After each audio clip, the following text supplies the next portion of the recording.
నీ ప్రాథమిక హక్కులు, నువ్వు right to live, right to educate, ఇవన్నీ ఉంటాయి. అలాగే నీ బాధ్యతలు ఏంటి? అలాగే నేను ప్రతి పౌరుడు కూడా బాధ్యత ఏంటి? ఇక్కడున్న జెన్జీ యువతను అడుగుతాను, మీ బాధ్యత. సమాజం పట్ల మీకు బాధ్యత ఉంది, దేశం పట్ల మీకు బాధ్యత ఉంది, ఈ సంస్కృతి పట్ల మీకు బాధ్యత ఉంది. ఇవన్నీ మీరు నిర్వర్తించగలిగితే మీకు అప్పుడు హక్కు వస్తుంది. మీరు నిలబడితే ఇంకొక నిలదీసే హక్కు మీకు వస్తుంది.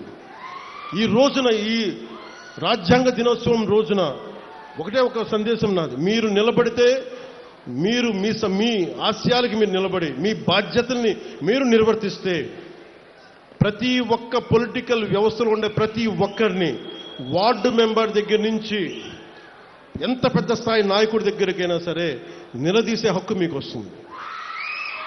అది మర్చిపోకండి. ఇది నేను ఎందుకు ఇంత ధైర్యంగా చెప్తున్నాం మేమందరం కుటుంబ ప్రభుత్వం తరపున అంటే, మేము ఈ దేశం బాగుండాలి. ముఖ్యమంత్రి గారు కూడా పదే పదే చెప్తుంది, అసలు మనకి ఎవరన్నా డబ్బున్న వాళ్ళని కొంతమంది దత్తత తీసుకోండి. దత్తత తీసుకొని వాళ్ళకి ఎంటర్ప్రెన్యూర్స్, కుటుంబాల నుంచి ఒక ఎంటర్ప్రెన్యూర్ కావాలి ఆయన కోరిక. సో అలాగా అంటే ఇది చాలా మంది కలిసికట్టు రావాలి సమాజ నిర్మాణానికి.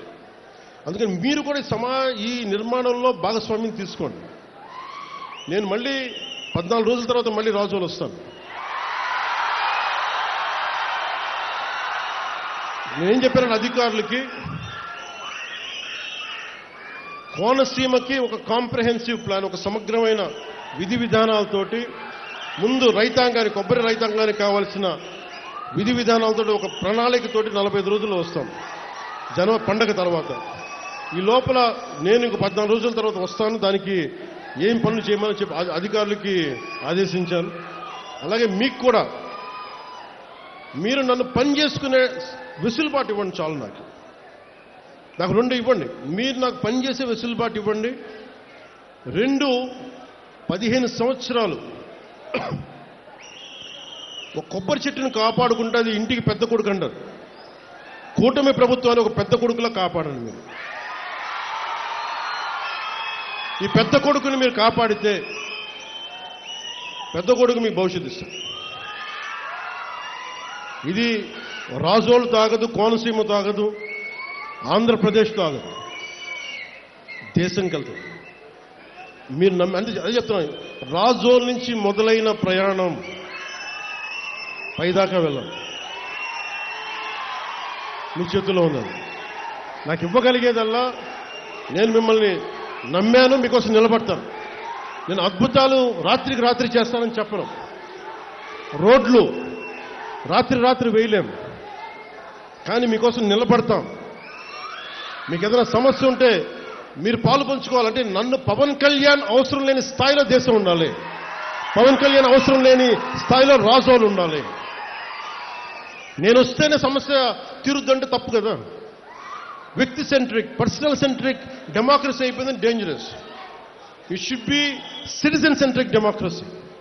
అక్కడున్న ఆడబిడ్డ, ఆడపిల్ల నాకు పని అవ్వట్లేదంటే మీరు ధైర్యంగా వెళ్తే మీరు గొంతు తెరిస్తే పని అయిపోవాలి మీకు. అది కదా మీకు రాజ్యాంగం ఇచ్చింది. దానికోసం పవన్ కళ్యాణ్ కోసం వెయిట్ చేయక్కర్లా, ఇంకో అధికారి కోసం వెయిట్ చేయక్కర్లా, ఇంకో మంత్రి కోసం వెయిట్ చేయక్కర్లా. ఎప్పుడైతే ప్రజలు చాలా బలంగా ఉంటారో నాయకులకి భయం వేస్తుంది. You have to become an vote bank. ఇప్పుడు చూడండి, గత ప్రభుత్వం మళ్ళీ ఏం మాట్లాడుతున్నారు, మేము భవిష్యత్తులో ఇవి చేస్తాం ఉన్నారు. మీకు 5 సంవత్సరాల సమయం ఇస్తేనే మీరు ఏం చేయలేకపోయారు. రాష్ట్రాన్ని ఇంత అస్తవ్యస్తంగా చేశారు. ఇంకొకసారి మీరు వస్తే ఏం జరుగుద్ది? అదే వద్దని చెప్పి మనం ప్రజలు పక్కన పెట్టారు. ఈ రోజుకి వాళ్ళు తీర్థాన్ని మార్చుకోవట్లేదు. చాలా తక్కువ సార్లు గత ప్రభుత్వం గురించి మాట్లాడతారు. వాళ్ళు ఈ రోజుకి వాళ్ళ బూతులు మారట్లేదు, వాళ్ళ బుద్ధులు మారట్లేదు. నేను ఇంకా మీరు సామాజిక మాధ్యమాల్లో తిడుతానే ఉన్నారు. మళ్ళీ ఇంకొకసారి హెచ్చరిస్తున్నా. పిఠాపురంలో ఒకసారి చెప్పాను మీకు, మళ్ళీ మీరు కూర్చొని పాత పద్ధతిలో గనక మళ్ళీ నాయకులు మళ్ళీ మీరు పిచ్చి ప్రలాపనలు చేస్తే పర్యవసానాలు చాలా తీవ్రంగా ఉంటాయి, గుర్తుపెట్టుకోండి. మిమ్మల్ని మీరు కానీ మీ నాయకులు కానీ మీరు ఒక క్రమబద్ధంగా ఒక పద్ధతిలో మమ్మల్ని విమర్శిస్తే తప్పులను మేము సరిదిద్దుకుంటాం, వివరణిస్తాం. అలా కాకుండా వ్యక్తిగతంగా మళ్ళీ పాత పద్ధతిలో చేస్తే ఈసారి నేనే చెప్తున్నా. మీరు పవన్ కళ్యాణ్ మంచితనం చూశారు, పవన్ కళ్యాణ్ సహనం చూశారు, పవన్ కళ్యాణ్ గట్టితనం మీరు చూడలేదు ఎప్పుడు. దయచేసి అక్కడ దాకా తీసుకెళ్ళకండి. ఎందుకంటే నాకు క్షమ ఉండదు నా దగ్గర. మీలాంటి వాళ్ళకి రిపీటెడ్ అఫెండర్స్కి, క్రైమ్ చేసి తప్పించుకుందాం అనుకున్నోడికి, రిపీటెడ్ అఫెండర్స్కి నా దగ్గర క్షమ ఉండదు. చాలా భరిస్తాం, చాలా సహనంతో తీసుకుంటాం. కానీ పదే పదే కూర్చోబెట్టి మేము ఏదైనా చేస్తామని మీరు మళ్ళీ పాత పద్ధతిలో చేస్తే వీఆర్ క్లోజ్గా మానిటర్ చేస్తున్నాం. ఎవరు ఏం మాట్లాడుతున్నారు, ఎవరు ఏం చేస్తున్నారు, మీకు అవకాశం ఇస్తున్నాను. మీరు ప్రజాస్వామ్యబద్ధంగా విమర్శించండి, సౌహృదయంతో కూటమి ప్రభుత్వం తీసుకుంటుంది. మళ్ళీ హద్దులు దాటి మాట్లాడి మేమే వచ్చేస్తాం 29లో అంటే నేను చెప్తున్నాను కదా, మళ్ళీ ఈ రోజున నా రాజోలు గడ్డ సాక్షిగా చెప్తున్నాను కదా.